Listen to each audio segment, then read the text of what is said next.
Solution of quadratic equation by factorization। Quadratic equation का solution मालूम करने से पहले जल्दी से जायजा लेते हैं कि क्वाड्रेटिक पोलिनोमियल्स को पहले कैसे हल किया था। क्वाड्रेटिक पोलिनोमियल की general form ax² plus bx plus c है। ये दिखाया गया पहला क्वाड्रेटिक पोलिनोमियल है। यहाँ a 1 के बराबर होगा, b बराबर होगा 7 के और c बराबर होगा 12 के। दो पोलिनोमियल्स को हल करने का एक तरीका दरमियान वाली टर्म को तकसीम करना था। ये तरीका आसान था। हमने दरमियान वाली टर्म के कोएफिशिएंट को दो नंबर्स के मजमुआ n1 और n2 के तौर पर लिखा। ये दो नंबर्स वो हैं जिनका प्रोडक्ट बराबर a और c के प्रोडक्ट के है। लिहाजा क्या आप ऐसे दो नंबर्स के बारे में सोच सकते हैं, यानी n1 प्लस n2 बराबर है 7 के और n1 मल्टीप्लाई बाई n2 बराबर है 12 के। n1 और n2 क्या है? जी हाँ, ये दो नंबर्स 3 और 4 हैं। 3 प्लस 4 बराबर है 7 के और 3 मल्टीप्लाई बाई 4 बराबर है 12 के।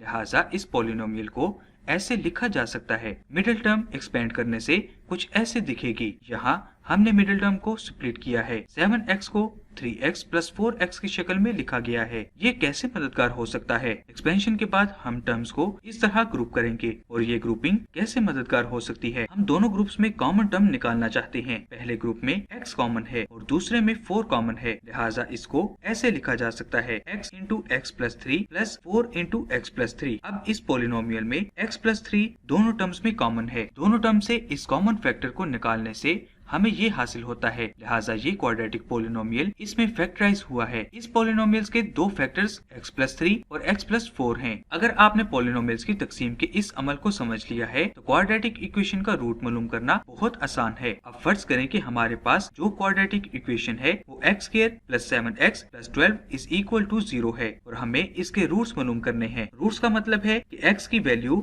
जो इस इक्वेशन को सेटिस्फाई करे। सॉल्यूशंस या रूट्स मालूम करने के लिए हमें सिर्फ बाईं तरफ वाले पोलिनोमियल को फैक्टराइज करना है। जैसा कि हमने पहले देखा कि इसको कैसे फैक्टराइज करते हैं। हम इसको x plus 3 into x plus 4 is equal to 0 की शक्ल में लिख सकते हैं। मैं चाहता हूँ कि आप इसके बारे में मंतकी तौर पर सोचें। जब a और b का प्रोडक्ट बराबर हो 0 के तो इसका क्या मतलब है? हम कह सकते हैं कि इन दोनों में से कोई एक लाजमन 0 है, यानी a या फिर b 0 होगा। अगर हम उसी अमल को यहाँ पर करें तो हम कह सकते हैं कि या तो x प्लस 3 बराबर है 0 के या x प्लस 4 बराबर है 0 के। कॉन्स्टेंट्स को दाईं तरफ मुंतकिल करने से हम कह सकते हैं कि x बराबर है -3 के या x बराबर है -4 के। ये इस क्वाड्रेटिक इक्वेशन के रूट्स हैं। अगर आप इनमें से किसी भी वैल्यू को इक्वेशन में तब्दील करेंगे तो आप देखेंगे कि इक्वेशन सेटिस्फाइड है। अगर हम x को -3 से तब्दील करें तो हमें 0 हासिल होगा और बिल्कुल ऐसा नतीजा -4 से हासिल होगा। ये दो नंबर्स इस क्वाड्रेटिक इक्वेशन के रूट्स हैं। अब आप इस क्वाड्रेटिक इक्वेशन के रूट्स मालूम करने की कोशिश क्यों नहीं करते? आपको यकीनन 2